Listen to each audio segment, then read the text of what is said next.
Hey guys, tonight we descend into a world where technology creates the perfect life and then the perfect crime. We're going to a place where the silence is more deafening than a gunshot, a place where a man can simply cease to exist. Imagine a house that thinks for itself, nestled deep in the misty woods, a fortress of code and glass. Now imagine its creator, a mind worth billions, vanishes from inside it without a trace, leaving behind a puzzle so clean, so flawless, that it almost feels like a taunt. This is a story that stumped the best minds in the FBI, and frankly, you probably shouldn't be listening to this alone. So before you get comfortable, take a moment to like the video and subscribe, but only if you genuinely enjoy what I do here. Let me know in the comments where you're listening from and what time it is for you. I love seeing how far these stories travel. Now, dim the lights, maybe turn on a fan for that soft background hum, and let's ease into tonight's journey together. The call comes into the FBI Seattle field office on a Tuesday. It's a transfer from the King County Sheriff's Department, and the file is thin, which is the first red flag. Thin files mean one of two things. Either nothing happened, or something happened so cleanly that it left no mess. The latter is always worse. The subject is Julian Croft, a name that rings bells even for agents who aren't glued to tech news. Croft is a prodigy, a recluse, the architect of a revolutionary new encryption software that has corporations and governments alike lining up to pay him nine-figure sums. He lives alone, works alone, and on Monday morning, he missed a video conference call that would have finalized a deal worth more than the GDP of a small country. That's not a call you miss. His assistant, after 24 unanswered calls, used her emergency access code to enter the property. She found nothing. And that's the word she uses, the one that gets underlined in the sheriff's report. Nothing. Nothing disturbed, nothing stolen, nothing out of place. This is why the BAU, the Behavioral Analysis Unit, gets paged, because when there is no physical evidence, all you have left is behavior. You arrive on scene with the lead agent, a woman named Ila Valenti. She's sharp, with a reputation for seeing patterns where others see chaos. The Croft estate is less a house and more a statement piece, cantilevered over a rocky bluff deep in the Cascade foothills. All glass, steel, and dark cedar, it's a monument to minimalism. The kind of place that looks impressive in a magazine but feels cold to the touch. As you step inside, the first thing you notice is the quiet. It's a heavy, processed silence. The air is perfectly filtered, the temperature a steady 68 degrees. No dust motes dance in the sunbeams slicing through the floor-to-ceiling windows. It's like the inside of a microchip. Croft's car, a sleek black electric sedan, sits silently charging in the garage. On his bedside table, you see his wallet, his keys, and his phone. His actual phone, the one he uses daily. A half-empty glass of water rests beside it. In the kitchen, a high-end espresso machine has a pot in the chamber and a fresh cup of coffee sitting on the drip tray, now cold. The scene screams of a man about to start his day, a day that never began. This is the first deeply ironic twist. In a house bristling with more sensors and cameras than a military installation, Julian Croft has performed the vanishing act. Valentine begins her behavioral assessment, a technique born from the early days of the FBI profiling. The theory is simple. Every action, even the lack of one, leaves a trace, a behavioral residue. She's not just looking for clues, she's looking for a story. Who was Croft? Meticulous. The books on his shelves are arranged not by author or title, but by color. Organized. The pens on his desk are perfectly parallel. Private. The windows have smart glass technology that can turn them opaque with the flick of a switch. But there's a problem. The tidiness here is unnatural. It's not the home of a neat person. It's the home of someone who has either just had it professionally cleaned from top to bottom, or someone who has systematically erased their own presence. Then you notice the odd detail, the thing that's both a marvel and a curse. The house is run by an AI. Croft, being Croft, didn't buy an off-the-shelf system. He built it. He calls her Area. The assistant confirms it. Area controls the lights, the locks, the climate, the security logs, everything. When your tech agent tries to pull the logs for the last 48 hours, they find them, but they're garbage. A jumbled mess of corrupted data, a digital word salad that is utterly useless. It's not a wipe. It's a deliberate, sophisticated scramble. And this sparks the first major legal debate of the case. The FBI wants a mirror image of Croft's central server, the brain of his entire operation. But that server also contains the source code for his company's billion-dollar software. The company's lawyers immediately file an injunction. They argue that a warrant for a physical premises does not grant the government carte blanche to seize proprietary digital assets of a corporation, potentially exposing them to leaks or rivals. Experts still argue whether the Fourth Amendment's protection against unreasonable searches extends to a person's entire digital life, a concept the Founding Fathers could never have imagined. The courts are left to play catch-up with technology, and while they debate, the trail goes cold. Frustrated, Valentine goes back to the man's office, a vast, sterile room with a panoramic view of the forest. And that's when she sees it, a second, subtle twist.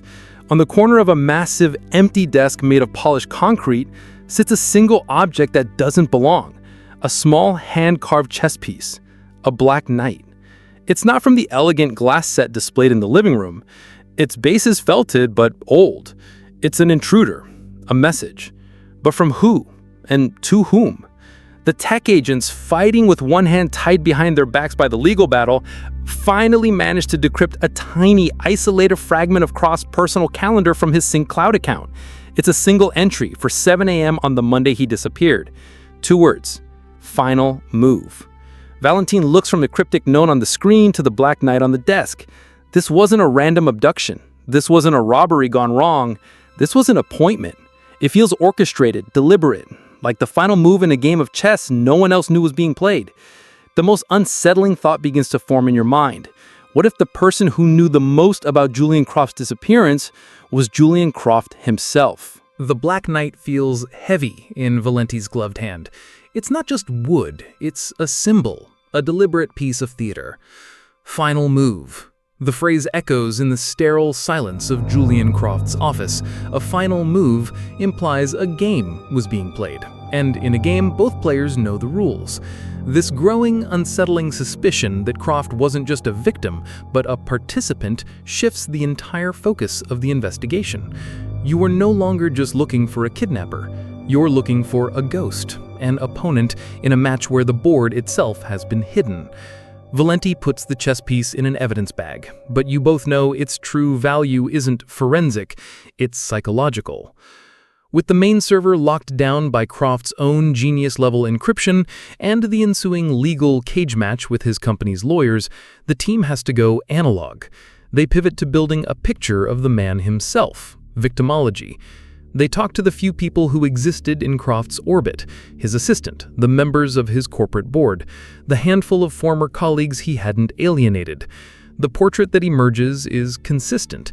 Julian Croft was a brilliant, difficult, and profoundly isolated man. He didn't have friends. He had contracts. He didn't have conversations. He had transactions. He built a machine, Aria, to manage his life so he wouldn't have to interact with people. The most promising lead at first is a man named Marcus Thorne. Thorne is the CEO of a rival tech firm, a flamboyant, media-savvy billionaire who saw Croft as his nemesis.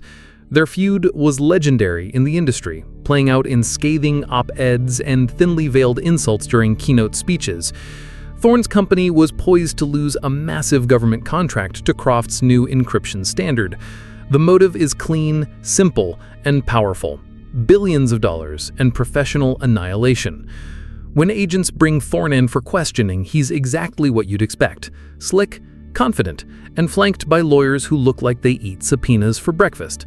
He smirks his way through the interview, openly admitting his disdain for Croft. The man was a troll who lived in a glass box, Thorne says, leaning into the microphone. Am I sad he's gone? No. Did I have anything to do with it? Please. And here comes the first twist. The perfect alibi. On the Monday morning of Croft's disappearance, between the hours of 6 a.m. and 11 a.m., Marcus Thorne was the keynote speaker at a major tech summit in San Francisco. He was on a stage, in front of 5,000 people, with the entire event live-streamed to hundreds of thousands more. His face is time-stamped on a dozen different platforms. It's the most public, verifiable alibi in the history of alibis. He couldn't have been within 500 miles of Croft's estate. The lead evaporates into thin air. Frustrated, the tech team turns their attention to Croft's secondary devices. His main phone is a dead end, but a search of the house uncovers a tablet hidden under a floorboard in his closet. It's an older model, and its security is less robust. They manage a partial data extraction, and in the fragmented cache, they find it, the digital echo of a secret life. Encrypted chat logs from a platform no one on the team has ever heard of, a peer-to-peer network called Whisper. The chats are intimate, emotional, spanning over a year. Croft, the cold-hearted recluse, was having an affair. The chats are with a user named Ilara. There are no photos, no real names, just deeply personal conversations about loneliness, philosophy, and the prison of public expectation. This is where the investigation wades into murky legal waters. To decrypt the full chat logs, the FBI needs a key. They suspect the key might be hidden on Whisper servers, but the company is based overseas and shielded by foreign privacy laws. A formal request would take months and likely be denied. So they engage in a practice known as parallel construction. Unofficially, a request is made to a three-letter agency with capabilities far beyond the FBI's. A day later, a cryptic, anonymous tip arrives for the tech team, suggesting a specific, complex algorithm to try on the encrypted files. It works. Legally, they have to pretend the decryption was the result of their own brilliant, painstaking work, building a false but plausible narrative for how they cracked it. It's a necessary lie to make the evidence admissible in court, but it's a lie nonetheless. This practice fuels the ongoing debate around the fruit of the poison tree doctrine. If the tip from the other agency was the poison tree, are the decrypted chats, the fruit, tainted and inadmissible? But the decryption leads to the second, stranger twist. As more of the conversation is revealed, the language patterns of Ilara become odd. Her responses are too perfect, too poetic. She never uses slang. Her syntax is flawless. A disquieting theory begins to form. The team runs her responses through a sophisticated linguistic analysis program. The result is a 99.7% probability match. Ilara is not a person. She is an AI, a highly advanced chatbot. Croft, the man who couldn't connect with humans, had built himself a digital companion. The affair wasn't just secret, it was entirely synthetic. The lead isn't just a dead end, it's a window into a level of solitude so profound, it's heartbreaking. This brings you to the odd, unusual detail of the case: Croft's extreme digital compartmentalization. The tablet with the Ilara chats ran on a completely different, custom-built operating system from his work computer, and both were separate from the AI Aria that ran his house. He had constructed digital fortresses inside of digital fortresses, each designed for a specific part of his psyche. One for the billionaire genius, one for the lonely man, and one to manage the space between. It's a level of operational security that borders on paranoia, and it's the reason the investigation is hitting a wall at every turn. And that wall is the main server. The FBI's own elite crypto analysts from the Operational Technology Division in Quantico are flown in. They work for a week straight, fueled by coffee and sheer professional pride, and they get nowhere. Croft's encryption is something new, a dynamic, quantum-resistant algorithm that seems to change its own structure every time it's probed. It's a work of art. The final bitter irony lands on Valenti like a physical weight. The man they are trying to find built the very prison that is keeping them from finding him. The digital echoes have faded, the ghosts have scattered, and the FBI is locked out of a crime scene that may not even be a crime scene. The trail has gone utterly, digitally, cold. The failure to crack Croft's server sends a ripple of defeat through the investigation. The high-tech, high-profile case is now running on fumes. Publicly, the FBI maintains that all leads are being pursued, but privately, the team is staring at a blank wall. Valenti feels the pressure from Main Justice in D.C. A missing billionaire software mogul isn't just a local case, it's a headline that makes the Bureau look impotent. The Black Knight sits on her desk, a silent, mocking testament to a game she doesn't understand. The case needs a break, any break, and then one arrives. Or at least it looks like one. It comes in the form of an anonymous email to a well-known tech journalist. The email is short, cryptic, and contains a small password-protected attachment. The sender claims to be a disgruntled employee at Marcus Thorne's company, Thorne Dynamics. The password, provided in a follow-up email, is Nemesis. Inside the file is a snippet of source code. When the journalist's tech contacts analyze it, they realize what they have. It's a fragment of Julian Croft's proprietary encryption software. The implication is explosive. It suggests that Thorne Dynamics had somehow stolen their rival's most valuable asset. This leak is the first major twist of this new phase. It's a beautifully crafted piece of misdirection. The media erupts instantly. The narrative shifts instantly. Julian Croft wasn't the victim of a random act. He was the target of corporate espionage. Marcus Thorne, the man with the perfect alibi, is thrust back into the spotlight. The theory is that while Thorne himself was on stage in San Francisco, he could have easily ordered a team to abduct Croft to get his hands on the code. The perfect alibi suddenly looks like a calculated piece of cover. The FBI has no choice but to act. Armed with the new warrant, this one granted much more quickly thanks to the public pressure and the new evidence, they descend on Thorne Dynamics. This is a massive, multi-day operation.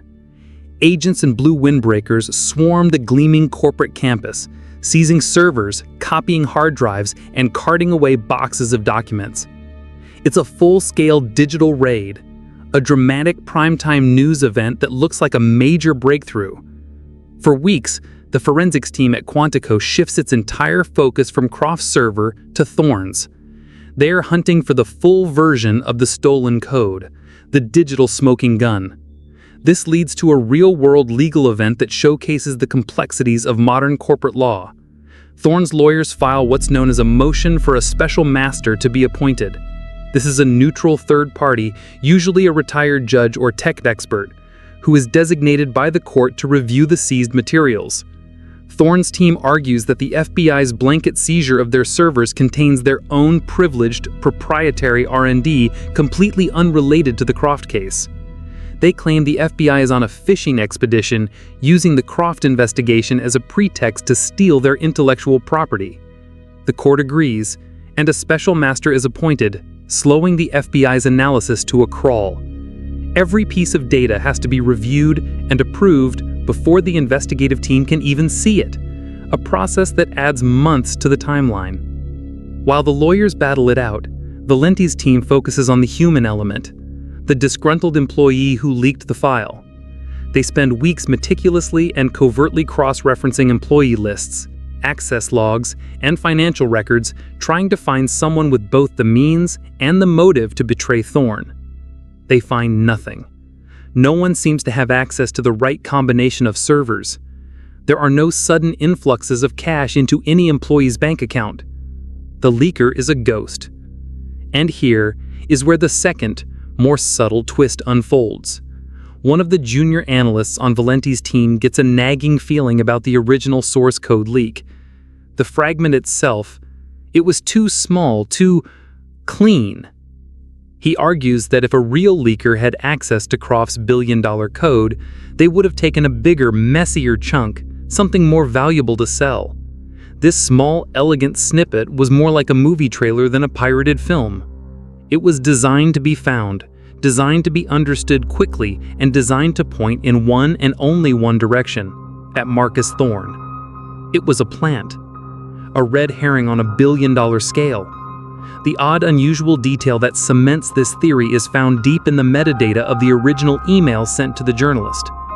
The FBI cyber team traces its origin.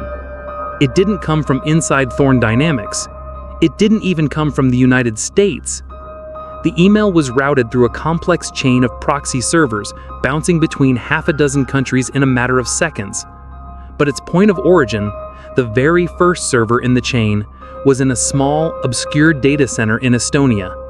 And when the FBI, through an international law enforcement treaty, gets the subscriber information for that server space. They find it was rented and paid for 6 months in advance with an untraceable cryptocurrency.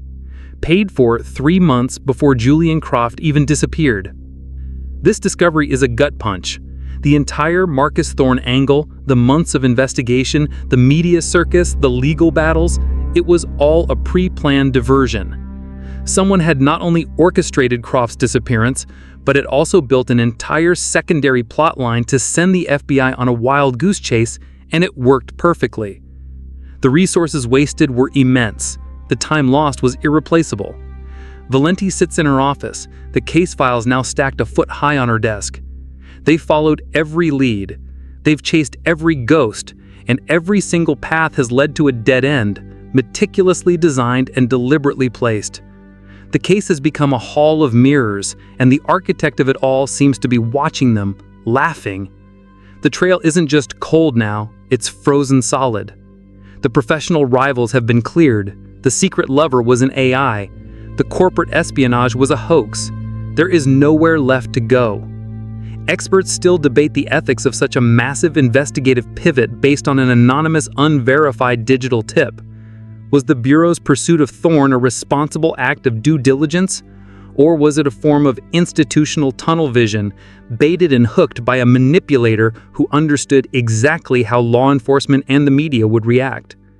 The answer is uncomfortable, and for Valenti, it's a professional nightmare. The Black Knight on her desk seems to have won. The fallout from the Thorne Dynamics fiasco is brutal. The media, which had championed the FBI's aggressive pursuit of the corporate espionage angle, now turns on them. Headlines shift from FBI closes in to FBI fumbles. Marcus Thorne, now fully exonerated, holds a press conference where he doesn't just proclaim his innocence, he publicly mocks the Bureau's incompetence, painting them as clumsy dinosaurs in a digital world they don't understand. The Special Master returns all the seized data, and the case against Thorne is officially closed. The investigation into Julian Croft's disappearance has not just stalled, it has backfired in the most public way imaginable. Inside the Seattle field office, the mood is grim. The Julian Croft case becomes the elephant in every room. It's the high-profile failure that hangs over every success. The case files, once active and sprawling across multiple tables in the war room, are condensed, boxed up, and wheeled down to the cold case archives in the basement. The official designation, pending inactive. It's a bureaucratic term for a graveyard. It means that unless a new, significant piece of evidence falls from the sky, no more active resources will be dedicated to it. For Agent Ila Valenti, the failure is personal. This was her case. She was the lead agent who followed the red herring, who spearheaded the raid on Thorne Dynamics, who stood before the cameras and promised progress. The Black Knight chess piece, once a symbol of the puzzle, now feels like a personal brand of shame. She keeps it on her desk, a constant physical reminder of the ghost she couldn't catch. Her career, once on a fast track, hits a plateau. She's passed over for a promotion to unit chief. She's assigned less complex, more straightforward cases. The unspoken message is clear. She got played, and the Bureau doesn't reward agents who get played on a national stage. Months turn into a year, then 2. The world, for the most part, moves on. Julian Croft, the vanished genius, fades from the headlines, becoming a piece of tech world folklore, a cautionary tale about the perils of reclusive brilliance.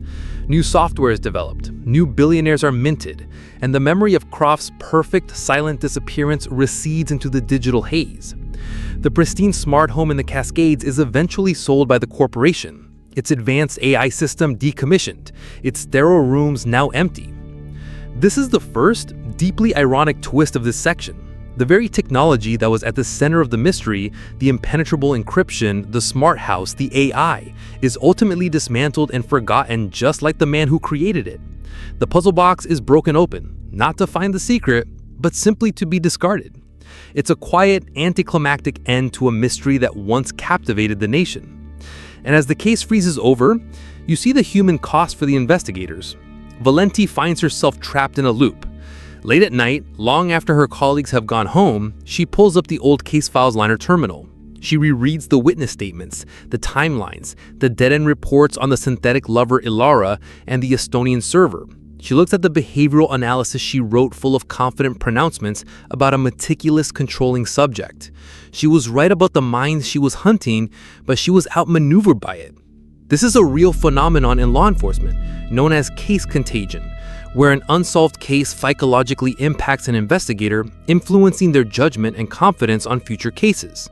Valenti becomes more cautious, more skeptical, second-guessing her own instincts. The ghost of Julian Croft haunts her career. The legal debate that lingers from this period is one of institutional responsibility. When a federal investigation incurs massive costs and reputational damage based on deliberately misleading information, who is held accountable? There are no laws against misleading the FBI if you aren't under oath. The architect of the Thorn red herring committed no crime by sending an anonymous email. This loophole exposes a fundamental vulnerability in the justice system.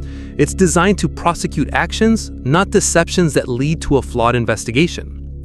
Experts still argue whether a new class of obstruction charge should be created for investigatory sabotage, but civil libertarians push back, warning that such a law could be used to punish whistleblowers and journalists. Then you see the odd detail, a small human crack in the frozen facade of the case. Once a month, on a Tuesday, Julian Croft's elderly mother, a retired librarian in Ohio, receives a delivery of a single, rare orchid. No note, no sender, just a flower. She has reported it to the local police, who informed the FBI, but the deliveries are untraceable. They're ordered through a labyrinthine series of floral arrangement services, paid for with preloaded debit cards purchased in cash in different cities each time. It's a ghost gesture. A sign of life? A cruel prank? Or is it a clue? A breadcrumb left by someone who knows Croft is still out there. For Valenti, it's a maddening, ambiguous signal. It's not enough to reopen the case, but it's just enough to keep the wound from ever truly healing. It's a whisper in a silent, empty room. The second twist comes nearly 3 years after the disappearance. Valenti receives a promotion. It's not to Seattle Unit Chief, but a transfer and a step up to a supervisory role at the FBI Academy in Quantico. It's a respectable position, a place for seasoned agents to pass on their knowledge, but to her, it feels like being put out to pasture. She's being moved away from active fieldwork, away from the fight. On her last day in the Seattle office, she packs her desk. She throws away old papers, files, mementos, but she keeps the Black Knight. She packs it carefully into her box of personal belongings. It's the one piece of the failure she can't let go of. The case is dead. The trail is frozen.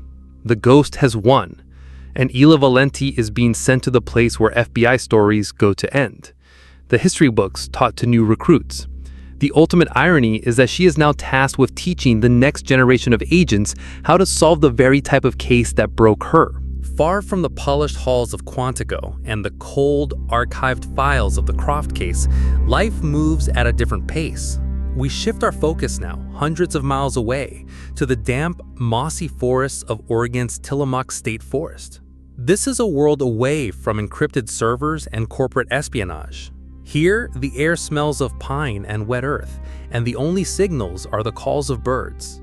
This is the domain of Elias Vance, a man in his late 60s with a face weathered by sun and time, and his dog, a black Labrador named Blue. Elias is not your typical retiree. He spent 30 years as a canine handler for a federal FEMA task force, one of the elite teams that deploys to disaster zones. He and his dogs have worked earthquakes in California and hurricane sites in the Gulf. He is an expert in scent, decay, and the subtle ways the earth is disturbed. When he retired, he couldn't just stop. The work is in his blood. So he now volunteers, training a new generation of Cadaver dogs for the state police. Blue is his star pupil, a dog with a nose so precise he can detect the chemical signature of human decomposition from a single cell. This is their routine. Elias creates a problem for Blue to solve. He uses small sealed vials of pseudoscent, a synthetic chemical compound that mimics the smell of human remains at different stages of decay. It's a scientifically calibrated tool for training, and today's exercise is a deep burial scenario. Months ago, Elias buried a small, heavily sealed container about 4 feet underground in a remote, pre-approved training section of the park. The goal is to see if Blue can still detect the faint scent signature after a long period of rain and soil settlement. They arrive in Elias's old pickup truck, the cab smelling faintly of dog and coffee.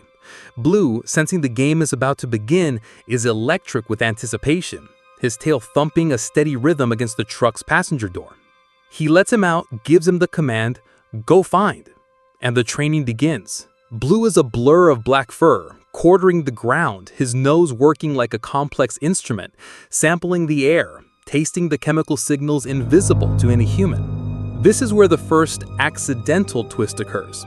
Blue runs his patterns, working his way up a gentle fern-covered slope, and then he stops. He signals, but he's in the wrong place. He's a good 50 yards east of where Elias buried the training vial. Elias trusts his dog, but this is unusual. He tries to call Blue back to the correct area, but the dog is insistent. He paws at the ground, then looks back at Elias, letting out a soft whine. It's the trained alert for a find. Elias sighs, figuring a dead deer or some other animal has thrown the dog off. He walks over, ready to correct his prize student. He kneels down, expecting to smell the musky odor of a dead animal. He smells nothing. The ground looks undisturbed, covered in a thick mat of pine needles and moss.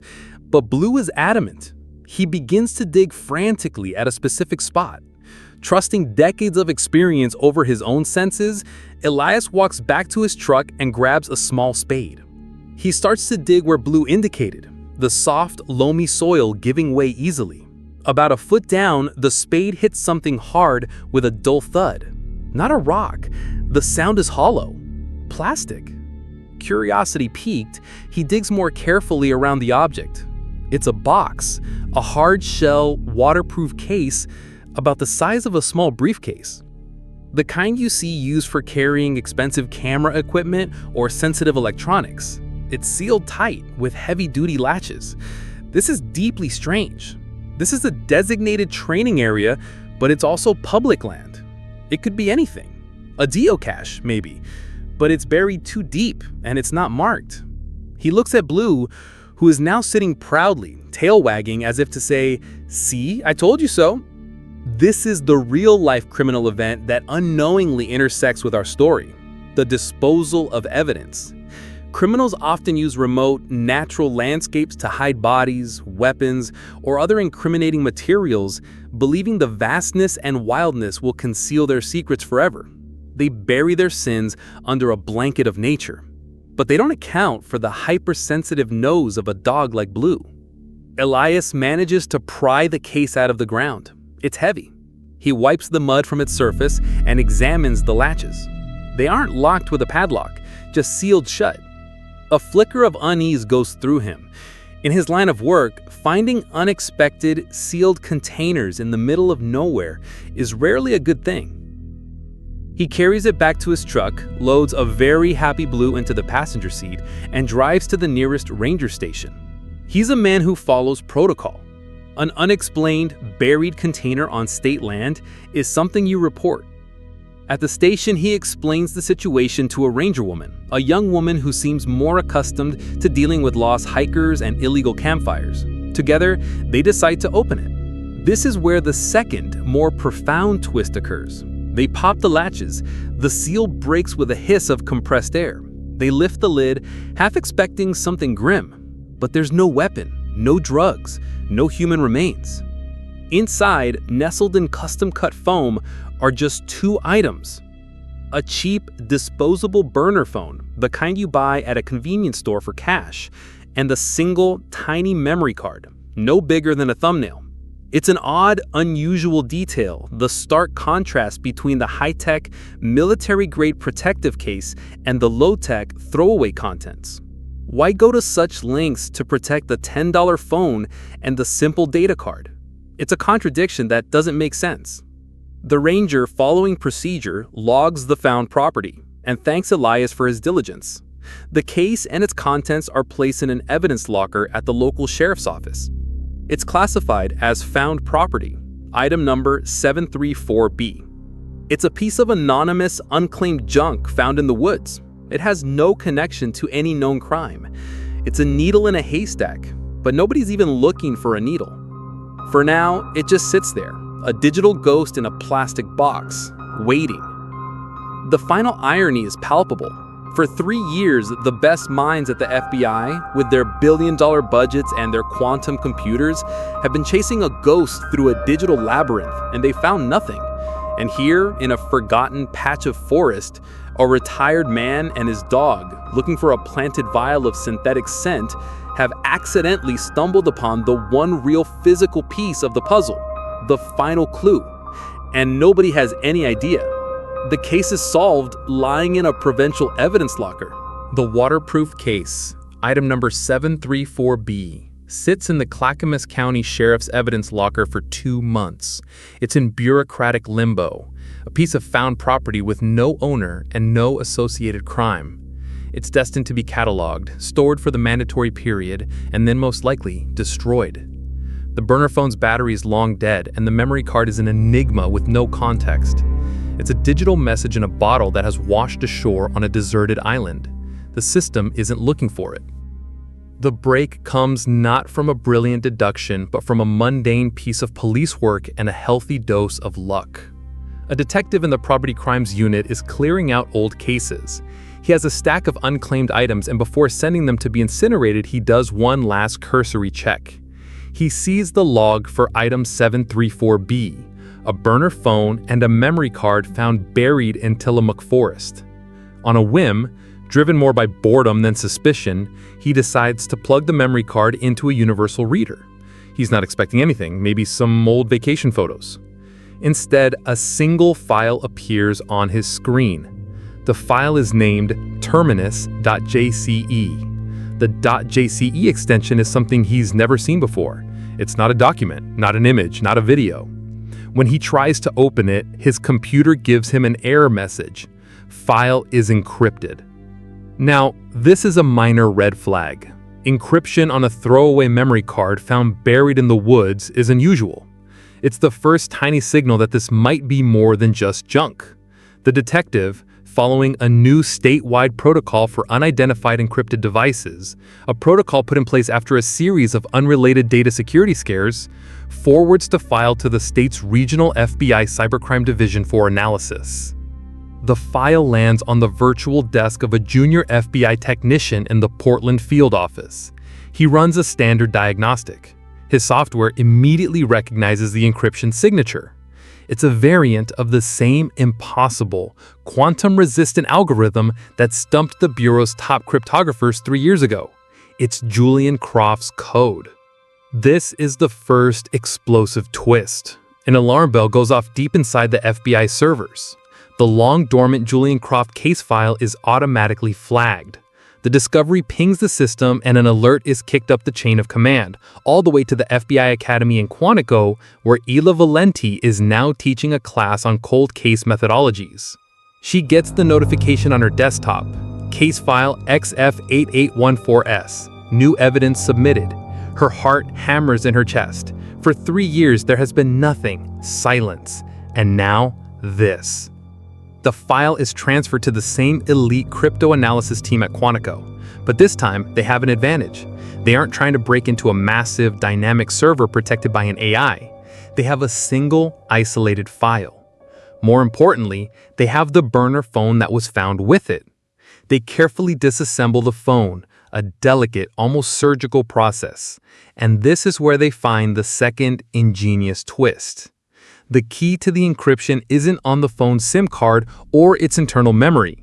It's embedded in the phone's hardware itself. The phone's unique International Mobile Identity Number, or IMEI number, a 15-digit code hardwired into the device, is part of the decryption key. And the other part of the key is the GPS coordinate of the exact spot where the case was buried. The person who created this puzzle designed it so the file could only be opened by someone who had the physical phone and knew the precise location of the burial site. This unique combination of digital and physical keys is the odd, unusual detail that finally unlocked the mystery. It's a method of security no one had ever seen before. The digital key, the file, was useless without the physical key, and the physical key was useless without the geographical key, the location. It was a trifecta of security. The creator of the file never anticipated a third variable: a dog's nose. Blue didn't need the GPS coordinates. He followed a scent. He was the organic skeleton key to a digital lock. With the IMEI number and the GPS data from the sheriff's report, the cryptographers go to work. The impossible code unravels. The file opens. And it's not what anyone expected. It's not a confession from a killer. It's not a final desperate message from a victim. It's an unsent email, drafted by Julian Croft himself. The email is addressed to a single recipient, his elderly mother in Ohio. It's a confession, but not to a crime. It's a personal confession. In it, Croft lays out his plan with cold, clear precision. He explains his profound disillusionment with his life, the crushing weight of his own intellect, and the suffocating isolation his fame had created. He wasn't kidnapped. He wasn't the victim of corporate espionage. He had orchestrated his own disappearance. He wanted to escape his life, to erase Julian Croft, the billionaire brand, and become someone else, someone anonymous. This brings us to the lingering legal question of the whole affair. Did Julian Croft actually commit a crime? The act of disappearing is not in itself illegal, but Croft's plan involved sophisticated investigative sabotage. He deliberately planted the false evidence against Marcus Thorne. Legal experts still debate whether this constitutes a prosecutable form of obstruction of justice. While he didn't lie to an agent directly, he intentionally manipulated a federal investigation on a massive scale, costing taxpayers millions of dollars and damaging an innocent man's reputation. It's a gray area of the law, a question of whether a crime by proxy, where you cause the system to commit the damage, is a crime in itself. The email is a manual for his own vanishing act. He details how he corrupted his home AI's data logs. He explains how he built the synthetic AI girlfriend, Ilara, not for companionship, but as a pre-planned digital rabbit hole for investigators to fall into. He confesses to creating the red herring against Marcus Thorne, a man he despised, as the final petty act of revenge and as the loud noise to cover his quiet exit. The Black Knight chess piece? It was a private joke, a symbol of his final clever move against the world he saw as his opponent. He had anticipated every move the FBI would make because he knew how the game was played. He had profiled the profilers. And the final, chilling piece of the puzzle, he reveals who helped him. He couldn't have done it all alone. He needed someone on the outside to plant the case, to manage the untraceable orchid deliveries, to be his hands in the real world while he became a ghost. The email names his accomplice. Valenti reads the name on her screen, and the entire case clicks into place with a horrifying, perfect clarity. The ghost had a face all along. The name on Valenti's screen is not a rival, not a mercenary, not a shadowy figure from the dark web. It's Sarah Jenkins, Julian Croft's personal assistant, the woman who made the initial 911 call, the one who appeared so distraught, so cooperative, who walked the sheriff's deputies through the pristine silent house. She was the first face of the investigation, the picture of loyal, panicked employee. And she was the co-architect of the entire deception. The betrayal is so simple, so profoundly effective, it's breathtaking. The ghost had been standing beside them the whole time, holding the door open. There's no dramatic raid. Valenti takes a single other agent and drives to a quiet suburban neighborhood in Tacoma.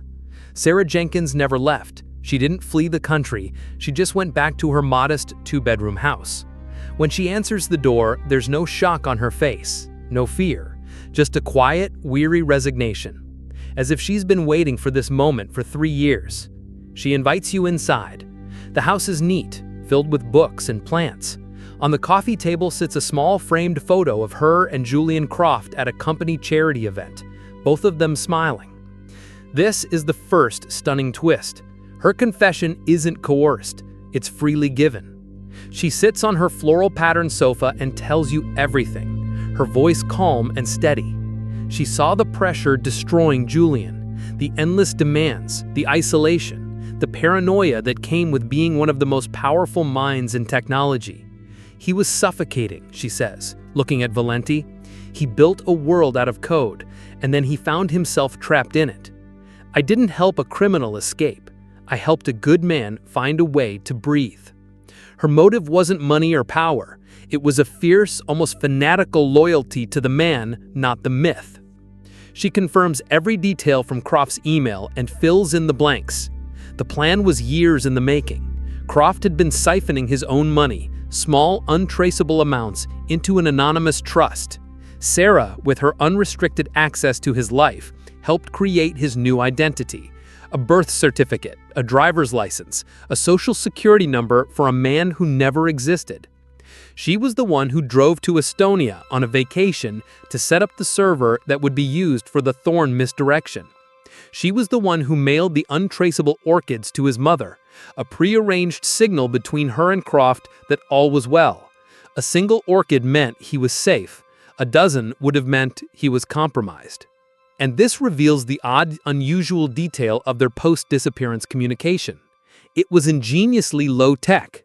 Once a month, Croft would use a public library computer in whatever town he was in to place an interlibrary loan request for an exceedingly rare 18th century botany text. Sarah, who had a notification set for the National Library database, would see the request. She would then travel to a library in a different state, check out a copy of the same book, and, using a microprinter, replace a single period on a specific page with a microscopic dot containing a coded message. It was a dead-drop system so archaic and analog that no one in a digital-first world would ever think to look for it. Then comes the real-world legal consequence. Valenti lays it out for her. While her motives may have been pure in her own mind, she's facing a slate of federal charges: conspiracy to obstruct justice, aiding and abetting, wire fraud. The act of helping someone disappear isn't the crime. The crime is the elaborate, multi-million-dollar deception she helped perpetrate on the U.S. government. She helped Julian Croft point a finger at an innocent man and sent the FBI on a 3-year wild goose chase. She nods, understanding. It was the price she was always willing to pay. And then she gives you the final piece of the puzzle: where he is. He's not on a beach in the Caymans, she says with a faint smile. That was never what he wanted. The final scene of the hunt plays out not in a glass mansion, but on a dusty, windswept road in rural Montana. You pull up to a small, greasy auto repair shop called Big Sky Service. And there he is. Julian Croft, the billionaire recluse, is now Jim Stone, a mechanic. He's leaning over the engine of a pickup truck, a grease rag in his back pocket, laughing with a coworker. He's heavier, his face is weathered from the sun, and his hands are calloused and stained with oil. And he looks happy. Genuinely, uncomplicatedly happy. This is the second most profound twist of the entire case. His escape wasn't to a life of greater luxury, but to a life of total blue-collar anonymity. He didn't want more. He wanted less. Valenti gets out of the car. Croft sees her. The smile fades, but he doesn't run. He just puts down his wrench, wipes his hands on the rag, and walks toward her. The game is up. He knows it. As he stands before you, the man who outsmarted the entire federal government, you realize the final biting irony. Valenti holds out the Black Knight chess piece. He looks at it, then looks at her, and gives a small, sad shrug. It was the only move I had left, to knock over the whole board. He is taken into custody without incident. The unresolved legal debate begins almost immediately. What do you do with Julian Croft? He committed no violent crime. The charge of obstructing justice is clear, but his lawyers will argue he was of unsound mind, a victim of his own genius. And there's the civil question. Can the U.S. government sue him for the tens of millions of dollars wasted in the search for a man who was never missing? It's a case that will set legal precedents for years to come. For Valenti, the professional victory is clear, but the personal one is more complex. She solved the case that haunted her, but the ghost she was hunting turned out to be just a man desperate for a simpler life, a man who found it, if only for a little while. The hum of the fan you turned on earlier seems a little louder now, filling the quiet space left behind by the story. Julian Croft's tale is a strange and twisting path, a reminder that sometimes the most elaborate prisons are the ones we build for ourselves, and the most desperate escapes are not from walls, but from a life we can no longer bear. The world is full of these quiet dramas, playing out in sterile mansions and dusty workshops, each with its own ghost, its own black night, its own final desperate move. We'll journey down more of these roads together in the future, exploring other cases that challenge our understanding of motive and consequence. Thank you for joining me on this journey tonight. Your presence here, sharing this space and these stories, means more than you know. If you found yourself leaning a little closer, forgetting to blink, then I've done my job. Take a moment to leave a like if you feel so inclined, and perhaps share this story with someone else who appreciates the intricate dance of a well-laid plan. I'll be reading your comments as always, enjoying the connection we build across the screen. Until next time, rest easy and be well.